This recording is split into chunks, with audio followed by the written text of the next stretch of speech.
bom dia, estamos de volta Mundial e você chegando mais um sábado, mais uma vez para levar muita informação pra gente praticamente dar aquele start na programação de sábado, né, Kelly? É verdade, começar amanhã já em bom estilo, né? Bom dia, Com Samira. certeza, bom dia. Bom dia a todos da Rádio Vibe, tá acompanhando a nossa live também e ouvindo o programa, Isso né? mesmo, né? Cigana Kelly, da nossa comunicadora aqui no Mundial. E você é com grande prazer que eu recebo a Kelly daqui. Grande prazer estar aqui também. Quando eu recebi o convite, eu falei, não, Samira, preciso. Claro que eu vou. Que delícia, foi uma resposta tão rápida. Foi, eu falei, não, eu sempre prezo por aqueles que me abrem as portas. Eu falo que eu sempre sou muito leal às pessoas que me acolhem, assim. Então, eu sempre escolho estar do lado daquelas pessoas que me recebem bem, assim. Que então, bom, você é muito bem-vinda aqui. A gente é da família já, né? Passou pela Vibe Mundial, tá na família. Passou pelo Mundial e você, então, tá batizada. Tá batizada, já é verdade. A Kelly, ela é nossa comunicadora do programa Sete Sentidos, toda quinta-feira às 15 horas. Gente, se você ainda não ouviu, não perca essa oportunidade. Exato. Tem aí nas redes sociais, você pode ver os vídeos no YouTube, pegar todos os antigos. Exato. Tem canal no YouTube também? Tem canal no YouTube, é só me seguir, Kellyda com K e o Instagram, @KellydaOficial. Vamos conhecer um pouquinho da Kellyda, né? Hoje a gente vai falar sobre muita coisa, porque a gente olha pra Kellyda e vê uma cigana. Uhum. Aí, de repente, eu olho pra Kellyda e vejo aquela mulher empoderada, espiritualizada, que faz o caminho de Madalena. Olha, é muita coisa interessante. Então, vamos entender quem é a Kellyda, como que a espiritualidade entrou na tua vida, Kellyda. Certo, assim. Vamos começar do começo? Vamos. A gente começa do começo, assim, e eu vim de uma família católica, cristã, na verdade, mas aqueles católicos e cristãos que naquela época, ali com 85, 86, mais ou menos, que é onde eu era criança, era uma época onde as coisas eram mais abertas. O preconceito naquela época, não sei se era também de onde eu vinha, ele não era tão escancarado. Tá. Então, assim, quando eu era criança, era comum fazer festa em casa, para santo, fazer novena em casa, fazer terço em casa. Era comum a avó benzer, a bisavó benzer, a vizinha benzer, levar filho na benzedeira, levar o filho para fazer uma garrafa de ervas. Então isso era comum, né? Então eu fui inserida nesse contexto de criança ainda, de uma forma muito plural da religião. Mas depois veio aquela fase mais adolescente ali, de mais ou menos dos meus 9 até os 10 anos, eu fui muito mais inserida dentro da Igreja Católica, assim. Então, eu tinha vidência, né? Desde os 6 anos, eu via pessoas, eu costumava dizer que eu não sabia quem estava encarnado, quem estava desencarnado. Para mim era tudo a mesma coisa. Eu saía correndo atrás das pessoas, de repente a pessoa não estava lá. Era uma coisa assim muito, muito bizarra. Mas enfim, era criança e aquilo para mim era natural. Não me deixava espantada, porque era muito real, assim. Então, eu tava aqui brincando ali, criança, de repente passava e eu achava, poxa, o que essa pessoa tá fazendo aqui dentro de casa, né? Não era pra estar aqui. Não era pra estar aqui. E eu ia andar atrás da pessoa, de repente a pessoa sumia. Dali a pouco eu voltava a brincar e esquecia daquilo. Tá. E sua família lidava como com isso? Então, eu não contava muito. Às vezes eu falo, nossa, eu vi um homem assim, eu vi um homem assado, mas ninguém chegava e falava, né, se essa menina precisa de ir no médico, alguma coisa nesse sentido. Uma coisa que aconteceu muito comigo é que a minha mãe sempre quis me colocar num colégio de freira, então as freiras ficavam sempre atrás de mim. Então elas iam em casa, queria que eu fizesse encontro vocacional, tudo, mas eu corria um pouco, assim, porque eu não gostava muito daquele estilo de vida, eu queria ir pelos meus próprios pés, assim, né? Tá. Então, eu ainda... Você já era uma menina forte, vamos dizer assim. Assim, Sabia o que queria. Eu era uma criança totalmente diferente do que eu sou, porque como eu era lá do interior, a gente brincava muito, né? Então eu era aquela criança de rua mesmo, assim, que brincava na terra, que andava de bicicleta, e a bicicleta ia pendurado 5 crianças numa bicicleta só. Delícia. Então eu tive esse tipo de infância, né? Então eu brinquei muito e eu aprendi a ser muito forte quando eu era criança. Exatamente por causa disso. Porque era a experiência ali da rua. Você não ficava presa dentro de casa, vendo TV, né? Ou, às protegida, vezes, né? Protegido ali, né? Eu tenho cicatriz na perna, que eu andei no meio da rua com a perna sangrando, assim, porque caía em cima de caco de vidro, enfim. Então, tive uma infância muito latente, assim. Era pra beira do rio, era pra montanha, era pra serra, né? Então, assim... Quantas vezes você passou perto de morrer quando você era criança? Só Deus sabe. Boa, né? Infância boa, né? Então, assim, eu tive uma infância muito, muito certeira e eu acho que a minha infância me fez muito forte, assim, sabe? Então, desde criança, eu acho que eu era muito amparada, para ser bem sincera. Porque eu já passei perto de passar por muitas situações sérias quando criança e sempre me dava epa, isso não tá certo, assim. Tá. Né? Então eu saía correndo e protegia quem estava perto. É assim. como se alguém te pegasse. Quando alguém me falasse pegasse, assim, opa, não vai ali. E falasse, olha, sai correndo, não fica aqui. Tá. Então, perigo à vista. Perigo à vista. Então, quando criança, eu era muito levada. Sim, mas não tinha nem como definir, assim, sabe? Só que era bem interessante. Eu era uma criança levada, eu brincava muito na rua, mas ao mesmo tempo eu era sozinha.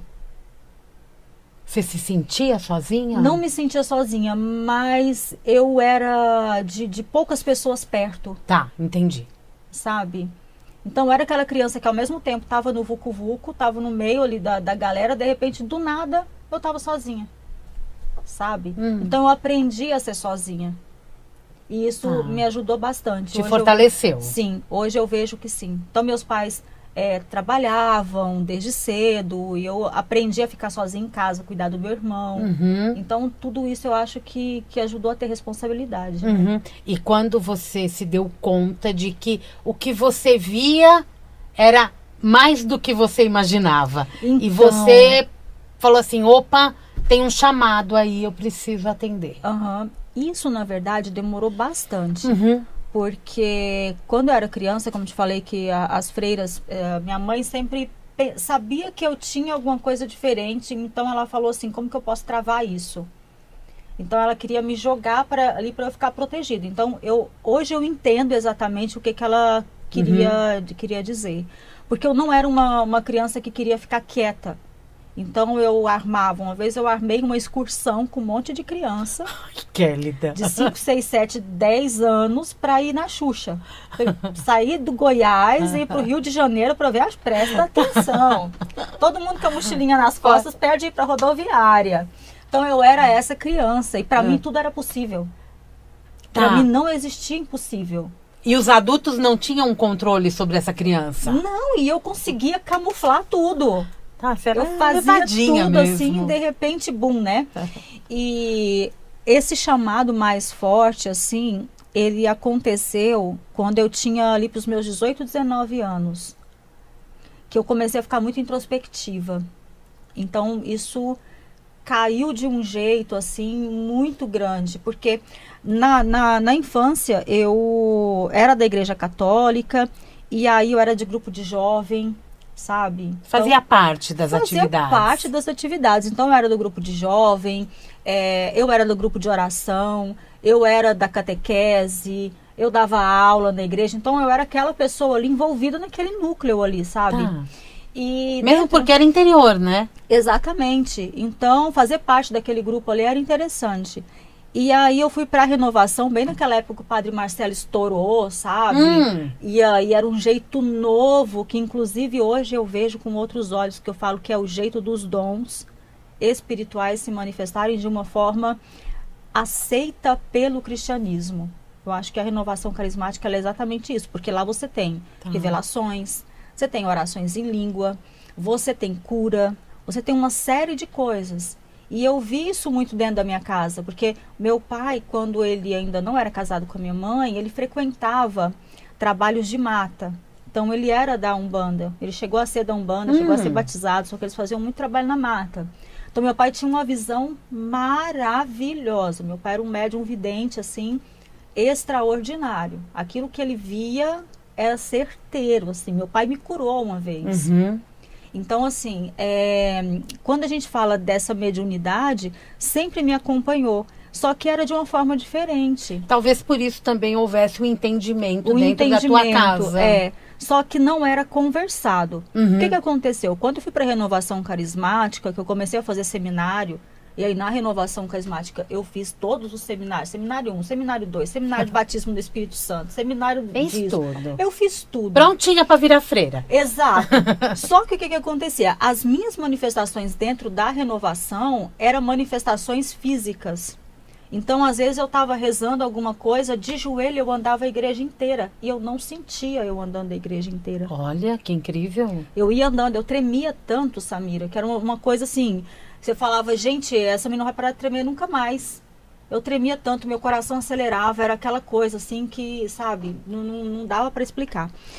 E isso começou a me fazer me sentir mal. Eu comecei a querer explicação. Do porquê disso, do porquê daquilo. Começou a ficar mais... Comecei a querer... reflexiva. Eu não aceitava só porque Deus é assim. Quero respostas. Eu quero resposta. Eu quero saber por que você me falou isso, eu quero saber por que você sabia da minha vida se eu não te falei nada, eu quero saber o porquê que eu andei daquele jeito, eu quero saber o porquê que eu senti cheiro de rosa, e por que aquela mulher de repente incorporou ali o que as pessoas chamam de demônio e estava se passando por uma santa e só depois vocês foram ver isso, por que faz isso de porta trancada. Então eu queria saber toda essa mecânica por trás dessa cura. Eu boto a mão na tua cabeça e você cai. Como que isso funciona? Eu quero saber como funciona isso. Aí as pessoas não me davam resposta.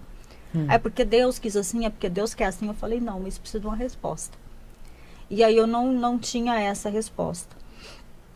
E era muito ruim porque eu via, uma vez eu sempre tive problema com acne. E isso acho que foi um dos dias, assim, foi a última evidência que eu tive nessa época, que foi muito forte. Eu tinha um problema com acne muito grande, tinha feito ali um tratamento estético e o meu rosto tinha ficado muito machucado. Eu estava muito chateada com aquilo, porque, enfim, adolescente e tal. E eu estava em casa e minha mãe saiu, meu pai saiu, eu fiquei sozinha em casa e eu aos prantos. Eu deitei na minha cama, lá chorando, e quando eu deitei na cama, eu falei assim... Vó, me ensina um remédio para passar no rosto. Sabe? A tua avó é a minha avó materna que já era desencarnada. E eu pedi aquilo assim com tanto afinco que quando eu abri os olhos ela estava no pé da minha cama. Eu a vi no pé da minha cama. E ela olhou, ela foi falar e eu fechei o olho e assustei. Eu falei, não quero ver. Aí foi a primeira vez que você Foi a primeira vez que eu neguei. E aí depois ela veio pro meu pai e falou pro meu pai, fala pra Jainda passar creme de alface. Fazer um negócio de alface e passar. E então ela me deu a receita do que eu pedi pra ela. Você pediu, né? E ela deu. Então essa foi a primeira vez que eu bloqueei. Só que o que acontece? Os sintomas mediúnicos, eles são muito semelhantes a sintomas de ansiedade. Quantas vezes eu fui levada para o hospital porque achavam que a minha pressão estava muito alta, a minha pressão estava muito baixa. E eu chegava no hospital, media a pressão, sua pressão está ótima. Não, você não tem nada. E era mediunidade? Era mediunidade. Eu já saí da minha casa, ali na fase da adolescência, entrando ali já na fase adulta, eu já saí da minha casa de carro que eu não conseguia respirar. Assim, de vizinho, tirar carro à noite, sabe? Aquele auê todo, a minha mãe desesperada, ter que socorrer tudo. E às vezes eu saía do trabalho, pedia para sair mais cedo, inclusive para ir no médico, porque eu estava passando mal, era tontura, era uma crise de choro que não parava. Às vezes eu chegava, passava no postinho perto ali de casa, a menina falava, mas você tá aqui de novo? Sabe? Eu falo, tá, mas eu tô passando mal. Mas aí não era nada. Chegava lá, os médicos diagnosticava. Não diagnosticava nada. E aí, sintomas de incorporação comigo foi sempre muito forte, assim, desde os 18 até os 27 anos. A incorporação, ela era muito forte. E você não entendia o que estava acontecendo? Na incorporação, não. Não. Então, às vezes, à noite, eu estava deitada no meu quarto e eu começava a tremer. Então, eu ia para a cama dos meus pais e eu deitava no meio dos dois. E eu achava que eu estava morrendo. Então, eu tremia tanto que a cama dos meus pais, ela batia na parede. De tanto que eu tremia, assim, de bater dente, realmente, sabe? E eu falava, mãe, reza pra mim, pelo amor de Deus, eu não aguento mais. E aí, eu vou morrer. Vou morrer. E aquilo acontecia uma vez sim, uma vez não. Aí, quando eu falei, vou fazer psicologia. Meu sonho sempre foi fazer psicologia, tudo. Eu passei no vestibular de psicologia. E foi ali por meus 20 e poucos anos que eu comecei a estudar Kardec. Porque eu fui fazer uma aula no sanatório espírita. E tinha uma senhora que ela tinha... assim, ela matou os 3 filhos afogados. Uhum. E isso para mim é muito latente. Por quê? Porque a primeira vez que eu entrei dentro do sanatório espírita, eu passei muito mal. Fiquei uma semana passando mal, assim, ânsia, tremendo, suando frio, e eu não entendia muito bem o porquê daquilo. Por causa dos eventos que ocorriam ali dentro. Tanto da questão da linha pensamento, daquelas pessoas que estavam ali. E aí, nesse dia dessa aula em específico, a gente estava com o nosso professor de psiquiatria e nós tínhamos uma entrevista com a paciente. E aí a gente perguntou para ela o que ela estava fazendo ali, o porquê que ela estava, né, o porquê que ela estava ali, o que ela tinha. Aí o médico disse, olha, ela tem um quadro de esquizofrenia. E ele explicou todo o quadro dela, tudo. E aí uma aluna perguntou para ela, né, o que ela tinha feito. Aí ela falou, uma voz falou para eu afogar os meus 4 filhos. Deus Pai. Aí ela pegou e falou, mas você afogou os 4? Ela falou, não, eu afoguei 3. Um conseguiu fugir. Só não afogou porque ele fugiu. Porque ele fugiu, que ele era o maior. E aí todo mundo ficou assim, e aí aquele negócio me chamou a atenção. Por quê? Porque eu ouço. Meu primeiro sintoma mediúnico é a audição. Tá. Então eu ouço, vejo e depois eu sinto. Perfeito. Então são os 3 sentidos. E eu falei, gente, então quer dizer que isso pode acontecer comigo? E aí eu fiquei em alerta. E aí ela pegou e falou assim, uma amiga perguntou, mas essas vozes param quando? Aí ela falou, essas vozes só param quando os homens de branco chegam. E aí, eu até arrepio quando eu conto, porque isso pra mim foi tão divisor de águas, assim. E aí a gente parou e falou, tá, mas quem são os homens de branco? Aí o professor falou, são os médiums que vêm da passe. Uhum. Samira, eu falei, não, tem alguma coisa aí que a ciência não tá explicando. E nessa época eu era tudo mente. Era tudo mente. Eu estava numa época na faculdade que era tudo mental. Freud explicava tudo. Uhum. Enfim, aquela coisa toda. A ciência tem um poder muito forte. Tem um poder muito forte, tudo.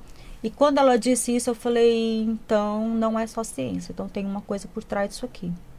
E aí eu comecei a ir no kardecismo. Aí no kardecismo que eu comecei a entender um pouco do que acontecia comigo, assim. Entendi. Sabe? E aí eu realmente comecei a perceber que eu tenho essa habilidade e agora como vou fazer com essa habilidade? O que eu faço com isso agora, né? O que eu faço com isso? Eu vou ficar aqui nessa mesa, vou trabalhar aqui nessa mesa, eu vou dar passe, qual que é o meu caminho, assim? E só que o que acontece? No Kardec, eu tinha muito sintoma de puxada. Porque o que acontece? Se você vai dar passe e você é médium de puxada, você puxa tudo pra você. Uhum. Então, toda vez que eu ia fazer passe, aquilo que a pessoa estava sentindo, eu sentia. Aí me botaram no raio-x. O que é o raio-x? Raio-x é uma mediunidade de raio-x. Você olha a pessoa, você sabe exatamente onde está o problema. Se é um problema de saúde no fígado, no coração, tudo. Então, se você vai passando a mão, você sente onde tem ali o desequilíbrio. Para não pegar essa informação para você. Para não pegar a informação. Então, tipo assim, para não ficar com você a sensação. E não vai pro passe. Entendi. E aí eu fui trabalhando no raio-x. Só que sempre quando eu ia trabalhando no raio-x, às vezes eu mudava a voz. E eu estava trabalhando aí, de repente a voz, sabe? E aí eles falaram, aqui não é seu lugar é na Umbanda, é na Quimbanda, é daí pra cima. E daí no meio disso eu vim para São Paulo trabalhar. E aqui em São Paulo, aí realmente foi a hora que falou, então aproveita que você tá aqui e faz o seguinte, ou você vai e assume logo o que você tem que fazer, ou literalmente você não tem mais o que fazer aqui.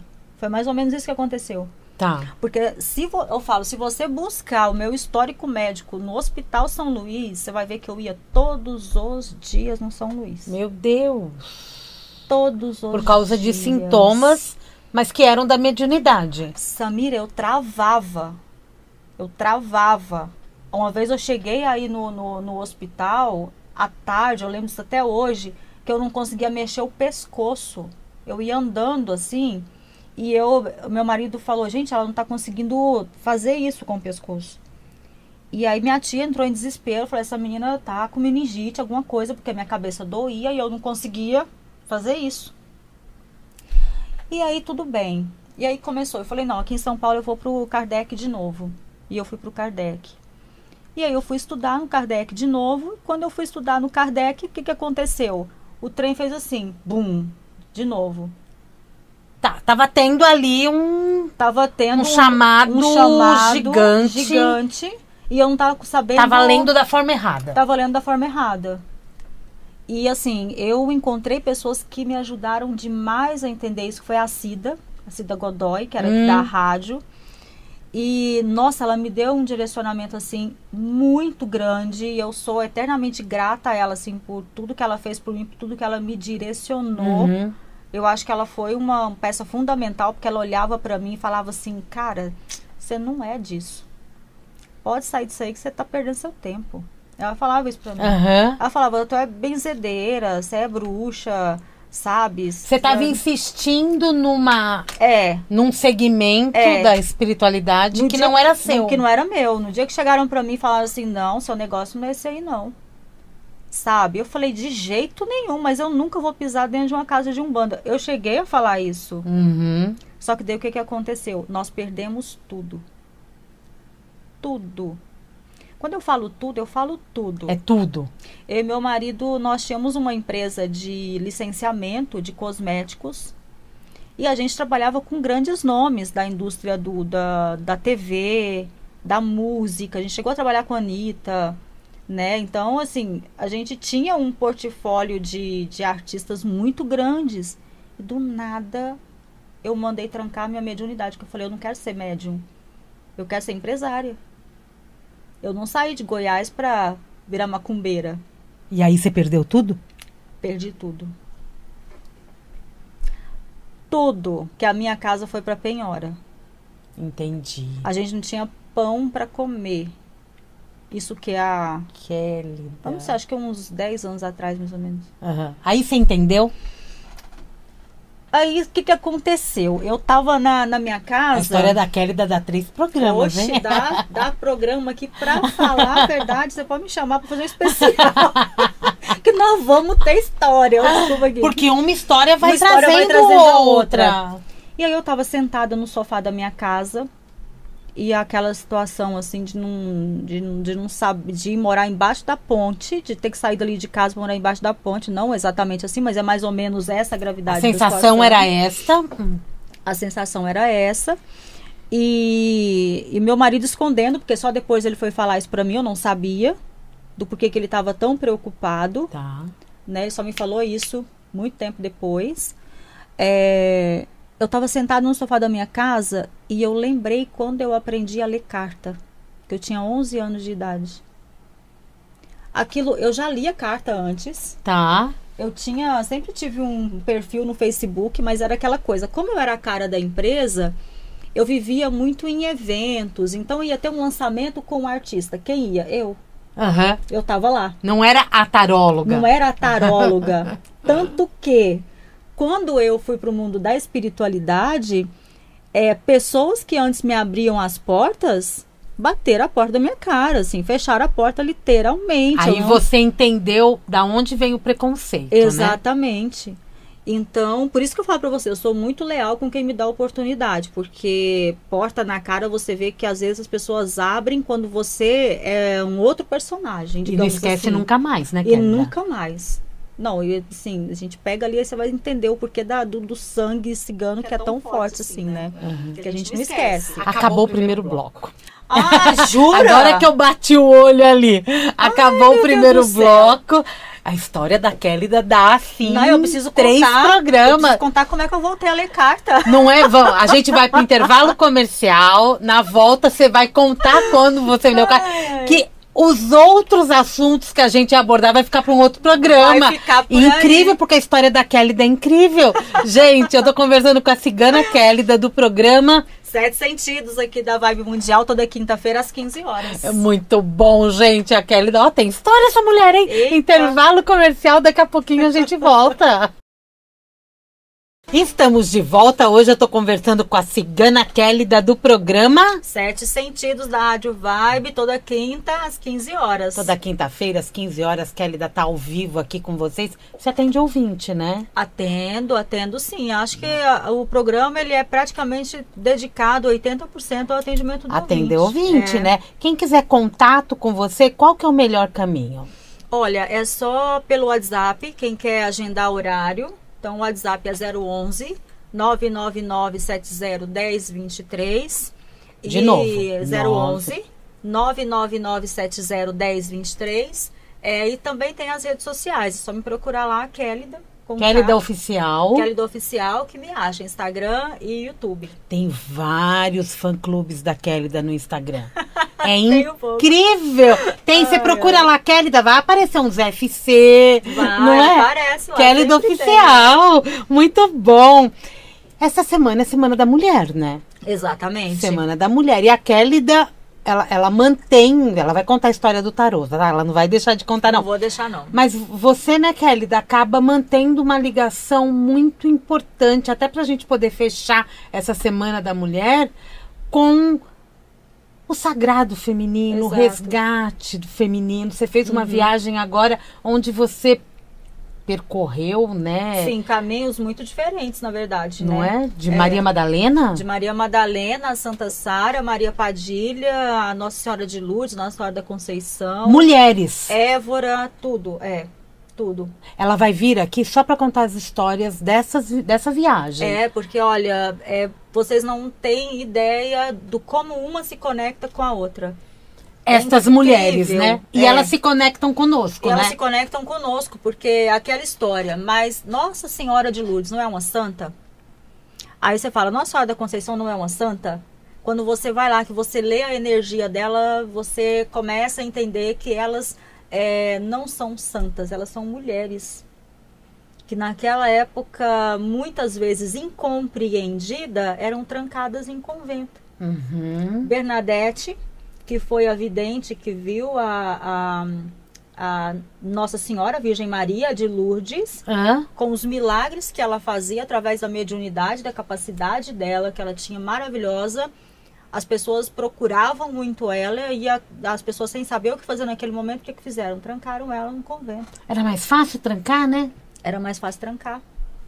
Cala a boca desta mulher. Vamos deixar ela trancadinha aqui, porque daí ela fica retida. E as pessoas continuam acreditando que apenas esse é o caminho da verdade. O que eles queriam que a gente acreditasse. Exatamente. E o que ainda querem que a gente acredita hoje. Continua. Né? Continua. Por incrível que pareça. Não mudou nada. Por incrível que pareça. Coisa. E o teu trabalho envolve muito essa força feminina, né? Envolve porque Maria Madalena, ela foi a apóstola dos apóstolos, né? Tanto que ela foi jogada no mar, junto com Salomé, com a Jacobina, e foi através de uma promessa que Santa Sara fez a Deus, digamos assim, através da fé delas, que elas sobreviveram àquele barco, né? Porque o que eles falavam? Essas mulheres elas não podem ter voz. Como uma mulher vai ter mais voz do que um homem naquela época de Cristo, né? Então, mulher não podia falar, né? Não, mulher não podia falar. E Madalena já era totalmente além do tempo dela, porque além dela ter voz, ela ainda sabia fazer cálculos, sabia vender, sabia comercializar muito bem, porque o pai dela tinha uma origem grega e uma origem egípcia muito forte. Então ela sabia negociar. E uma mulher naquela época que sabia negociar, ela não era de Deus, ela era uma mulher completamente perdida na vida, né? Então Madalena, ela foi a apóstola mais importante na vida de Jesus, tanto que os evangelhos apócrifos, eles falam disso, que até tem uma passagem que fala, que acho que Pedro pergunta para Madalena, Madalena, se você era tão importante para Jesus, por que ele não deixa você à frente depois da ressurreição dele? Então os próprios apóstolos falam, Madalena, você era a apóstola mais importante para Jesus, até mais do que a sua própria mãe. Ela mais fiel, né? Ela era a muito mais sábia. fiel, a mais sábia, e não é só isso, ela também ensinou os apóstolos que não sabiam ler, a lerem. Uma mulher que lia e escrevia naquela época. E hoje você fala, nossa, é tão natural, mas você sabe uma coisa que eu fiquei sabendo ontem? Que eu falei, gente, eu não sabia disso, que uma mulher se divorciou no Brasil em 1977. O primeiro divórcio feminino no Brasil. 77. Não vou me lembrar o nome dela, mas foi 77. E que teve o direito de se casar novamente. Eu falei, gente, 77 divórcio tá ali. Não era lei, né? Não era ainda lei. Mais uma mulher divorciada. E até entrar nos costumes, exato, ser uma coisa comum, levou mais de uma década. Nossa, levou muito tempo. Muito tempo. Agora me conta a história do tarô. Então, como é que o tarô entrou? Você começou a ler tarô lá novinha. 11 Mas anos. E depois? Quando que você... Já em São Paulo? Já em São Paulo. Com dificuldades? Eu lia, às vezes eu falava assim, eu vou fazer consulta, e às vezes eu cobrava tão baratinho que às vezes eu tinha que pagar a minha sala, tirar do meu bolso para pagar a minha sala. Não sobrava dinheiro. Não sobrava dinheiro, assim. Mas vocês começaram a sobreviver pelo tarô? Foi. Então, assim, essa empresa que eu tinha com meu marido, ela faliu por N situações, porque o nosso mercado, o nicho era muito barato, era esmalte, era batom, então o lucro era muito pequeno, enfim. E quando eu estava sentada no sofá de casa e eu me vi na mesa de tarô, assim, e a cigana que me ensinou a ler carta, um belo dia ela botou uma mesa real na minha frente, ela disse para mim assim, no dia que você começar a ler carta, você nunca mais passa fome. Tá. E você esqueceu disso? Eu durante tinha os anos esquecido. todos? O tarô para mim ele era uma coisa que eu gostava. Tá. E eu levantei e falei assim, eu vou ler carta. Meu marido era totalmente contra, assim. Ele falava uma vez, assim, no auge da crise do meu casamento, assim, ele chegou para mim e disse o seguinte, eu não casei com a taróloga, eu casei com a empresária. Tá. Como se até ele também já tivesse essa diferenciação na mente dele. E aí eu olhei para ele e falei, eu vou ler carta. E ele olhou para mim e falou assim, olha, faz o que você quer. Aí eu ganhei asa. Faz o que você quer, era o que você queria ouvir. Aí eu ganhei asa. Então vou começar. Comecei a ler carta. Pagando pagando a sala. Na época eu comecei a anunciar no Facebook, eu tinha uma página no Facebook muito antiga, ainda tenho essa página de tarô. Isso faz quantos anos, Uns 12 anos, mais ou menos. Olá, é recente. Não, Laura tem 12. Não, tem 11 anos, mais ou menos. É recente. E eu falei, vou começar a ler carta. Eu comecei a ler carta e eu cobrava tipo R$30, R$40, sabe, por uma leitura. Só que aí eu comecei a perceber que começou a vir muitas pessoas. E foi uma coisa assim, que eu não fazia propaganda, não fazia nada, era boca a boca, as pessoas começavam a vir me procurar, assim. E aí eu comecei a ler carta e comecei a sustentar a minha casa. Sabe? E desde que eu comecei a ler carta, eu lembro dela assim até hoje, assim, eu lembro dela exatamente ela me falando isso. Desde que eu voltei a ler cartas assim, como destino, como missão, Nunca mais me faltou nada. Você entendeu, então, Eu entendi. naquele momento que você começou a ler carta, qual era o recado? Qual era o recado? Porque quando eu era criança, que eu tinha 11 anos, que eu li a carta, que ela falou pra mim assim, você vai começar a treinar. Então, Pra você estava brincando, né? Pra mim, eu tava brincando. Então, ela falou assim, você vai começar a treinar. Quando a minha mãe trabalhava, eu passava carta em casa e começou a formar fila. Ah, que legal. E aí começaram assim, ó, tem fila na sua casa de mulher lá, é todo dia. Tipo, sua menina chega da escola e vai uma, vai outra, vai uma, vai outra. Essa menina levada dando trabalho. E aí a mãe pegou, queimou meu baralho. Falou, isso aqui não é coisa de Deus. Isso é coisa do diabo. Ela foi, queimou meu baralho lá. Enfim, mas não tenho mágoa disso, tá? Não, tá bom. Não tenho mágoa, não. Às vezes a pessoa fala assim, nossa, mas você tem mágoa? Eu falo, não tenho. Era o melhor naquele momento pra ela. Cada pessoa com a sua crença, né? E aí, então, eu voltei a ler o tarô, tudo. E aí eu voltei lá atrás também da questão das magias, porque as minhas magias quando eu era criança, ela era diferente. Eu fazia magia com espelho, fazia magia com água, magia com televisão. Quando você começou a abrir as cartas, foi te dando os insights do que você já conhecia. Do que eu já conhecia. Na verdade, sim. E a partir dali você começou a se desenvolver mais e mais? Você sabe a Bons Fluidos? Eu sou colunista da Bons Fluidos hoje. Sim. E a Bons Fluidos, naquela época, ainda que eu nem conhecia religião espírita, eu até falei para a editora-chefe, foi o meu livro. O seu guia era Bons Fluidos. Era a minha Bíblia, assim. Era Bons Fluidos, meditação, simpatia.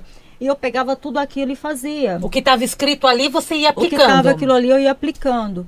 Mas a minha magia preferida era a magia de onda pensamento. Com rádio, com televisão, com espelho. Como que é isso? Então, depois que eu fui saber do filme Poltergeist, que a menina liga a televisão, eu me apaixonei por um garoto, eu tinha mais ou menos uns 13 anos, ele morava na fazenda. 10 dias atrás eu falei dele, ele chamava Melvin Klein, lembro o nome dele até hoje, ele era americano.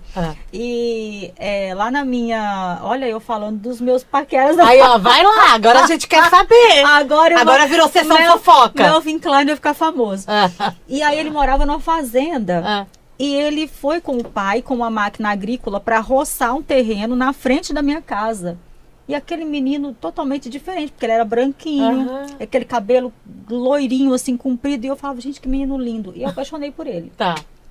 Então ele foi lá, fez esse trabalho lá na frente da minha casa e foi embora. E eu quero ver ele de novo. E aí eu falei, como que eu vou fazer isso? Aí eu fui, liguei a televisão, botei num chupisco lá, aquele chuvisquinho da televisão. Liguei a televisão, sentei na frente, eu falei, enquanto ele não aparecer, eu não saio daqui. Eu fiquei. Essa é a onda pensamento. A onda pensamento. Porque aquele chuvisco da televisão, ele acaba te desligando e te faz entrar num transe. Tá, você meditou ali. Então você vai para onde você quer ir. E aí eu olhando na televisão, eu chamava o nome dele.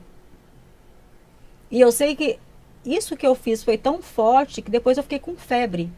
De tanta energia, foi intenso. E aí depois ele mandou soja pra mim, pra fritar, tipo, aquela linguagem a gente tem isso, de pegar, fazer a soja meio que frita igual pipoca, e fica realmente com gosto de pipoca. Aí ele mandou soja pra mim, pra eu poder fazer um negócio. Aí ele apareceu. Oh, Deus. Mas eu falei... E você lá na frente da televisão? Não, aí eu já tinha saído. Já tinha saído? Já tinha saído. Nem precisa tudo isso. Foi a minha magia de amor de 3 dias. Trouxe meu amor de volta em 3 dias. Que incrível, né? Aí você começou a ficar curiosa a respeito de tudo isso? Da magia. Aí eu comecei a entender. Aí eu ficava atrás da minha avó. Vó, me ensina a benzer? Sim. Vó, me ensina a fazer isso? Vó, me ensina a fazer aquilo? Porque você hoje usa água, né? Usa água, Foi minha avó que me ensinou. Olá. Minha avó que me ensinou. Ela, e assim, tua avó desencarnada? Minha avó desencarnada. Olha. Mas eu aprendi a ler na bacia de água, eu tinha 9 anos. Tá. Na bacia de água? Na bacia de água. Ela pegava uma bacia com água, uma bacia de ágata, que ela pegava, e ela falou assim, eu vou te ensinar a ver quando você vai morrer.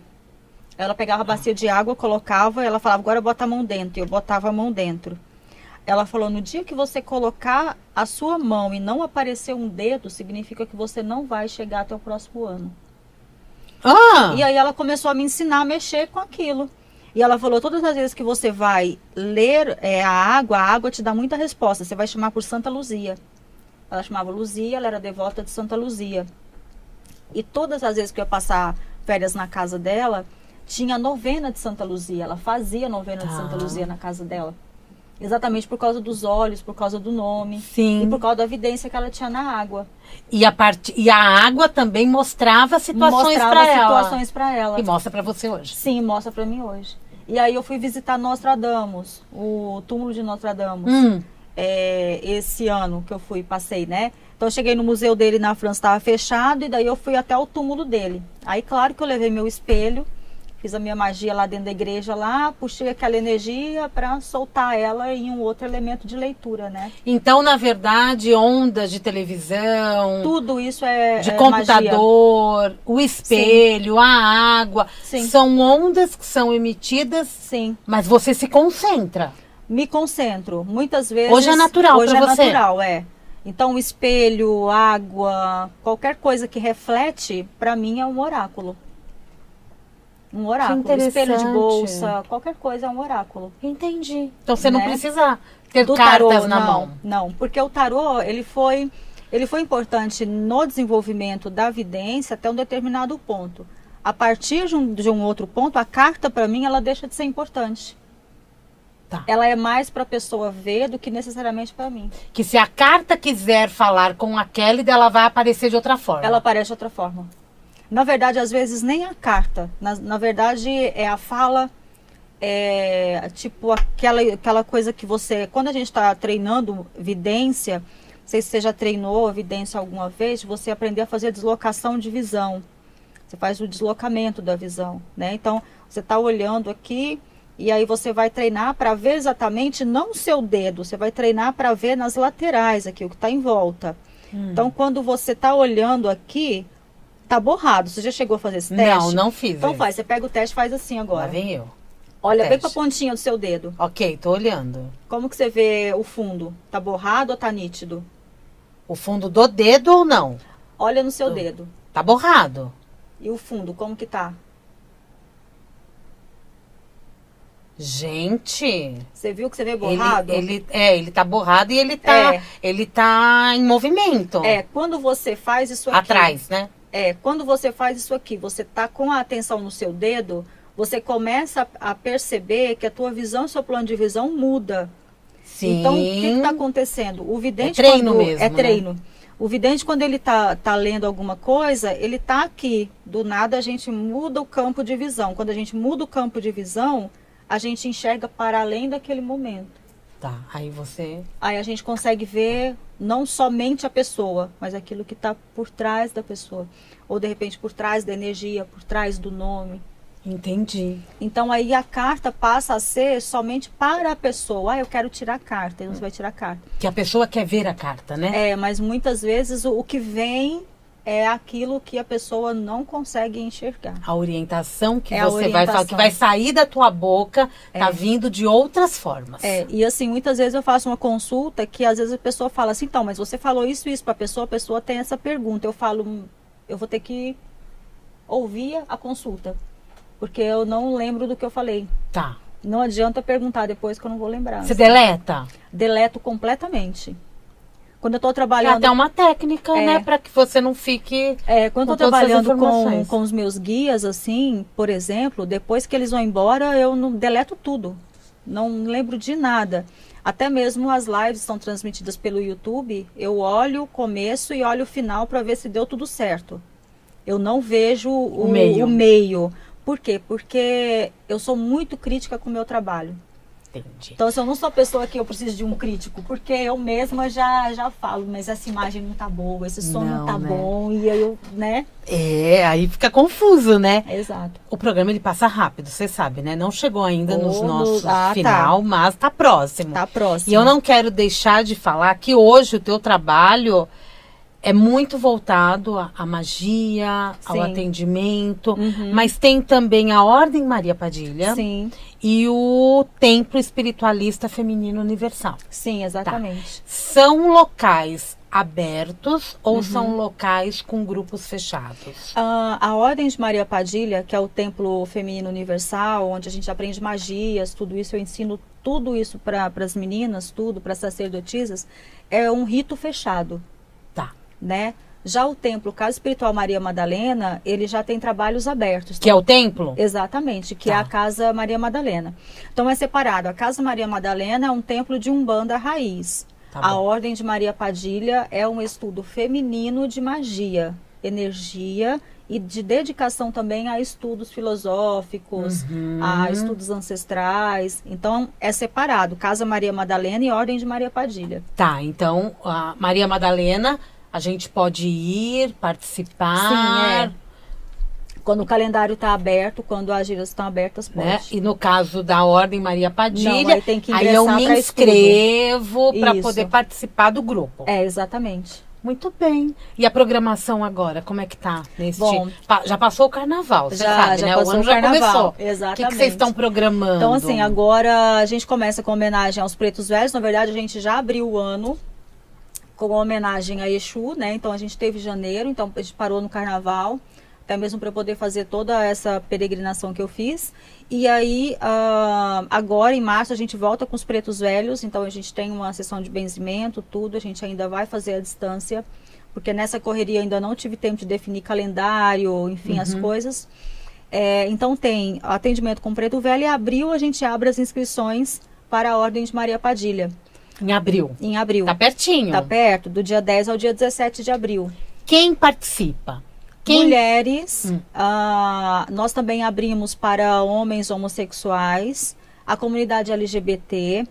Para homens, que a gente fala homens hétero, a gente ainda não abriu porque a turma para estudar energia feminina ainda não chegou no módulo. Entendi. Então, quando tiver esse módulo, aí a gente abre também para os homens. Por quê? Aí muita gente me pergunta, mas você está discriminando? Não, não é discriminação de forma alguma. É porque esse trabalho que a gente está fazendo tem muita energia feminina. Então, para compreender essa energia, a pessoa tem que estar muito aberta. Entendi. Então, às vezes pode chocar com algumas coisas, chocar com algumas energias, às vezes a pessoa pode não estar pronta. E outra coisa, quando você trabalha só com mulheres, você acaba ficando mais livre. Eu tenho mais liberdade para trabalhar com as meninas se sentem mais livres. Porque é o feminino com o feminino. Porque é o feminino com o feminino. Então, assim, não é ainda essa questão de, você não abriu ainda para os homens, não é isso. É porque é a energia que ainda não chegou no ponto deles trabalharem o masculino deles ainda. Entendi. Muito bem. Mas quando chegar, pode ficar tranquilo que a gente vai abrir. E o telefone de contato para quem quiser obter todas essas informações? 011 999 70 1023. 011 9 agora complicou. 999 70 1023. Tá no automático, vocês viram? Então vamos lá. Código 11 999, são 3 noves. 999 70 1023. 999 70 1023. Hoje tem Bazar Místico, amanhã tem Bazar Místico, Exatamente. Um evento que a Vibe Mundial está participando, estaremos lá. A Sim. Kélida vai estar... No sábado, a partir das 14 horas. Hoje, a partir das 14 horas, Isso. a Cigana Kélida com atendimento para vocês, junto com um standzinho da Rádio Mundial, um stand... Não é Mystic Fair, gente, é um bazar místico, onde tem muitas coisas interessantes. Sim. Aqui de manhã vai estar a Júlia, à tarde eu a estou, Cigana Kélida, a partir das 14 horas, isso, à disposição. Eu saindo daqui, já estou indo lá para o Bazar Místico. E uma coisa interessante, palestras, auditório do Bazar Místico acaba sendo comandado meio que pela Vibe Mundial. Então hoje temos muitas palestras, tem Cigano Henrique, Lumidiane, tem o Carlos Augusto Pereira, tem o Edivaldo Cantelli. Amanhã a programação já começa a partir da 1 da tarde, mas às 15 horas tem o Alexandre Jabali, 16 horas tem, não, 15 horas tem o Ricardo Ida, 16 horas Alexandre Jabali, 17 horas Carlos Florencio. E 18 horas termina com aquela grande festa, né? Súria e Anne, que fazem aquele grande evento cigano para todos nós. Então vamos lá. Energia cigana, né, Energia Kélida? cigana, né? Para terminar o dia bem. E quem quiser tudo que é informação, é só acessar o nosso site vibemundialfm.com.br. Lá tem informações, o nosso Instagram também, assim como o Instagram da Kélida. Isso, Kélida Oficial. É só seguir para saber todas as informações sobre atendimentos, magias, a ordem. E quanta coisa, né? Agora nesse programa eu já posso falar. Tchau, tchau. O Ano Novo Astrológico da Vibe Mundial vai acontecer. O Ano Novo Astrológico, você sabe, né? A gente fica conversando Começa nas voltas no dia 20 mundo. de março, às 18 horas e 24 minutos. Porém, nós vamos fazer um evento aqui no auditório da rádio Mas foi da hora. no sábado 18 de março, das 10 às 20 horas. Você estará, né? Sim, Tem evento, tem palestra. Tem, acho que 15 horas. Eu não tô Vamos no horário olhar. certinho.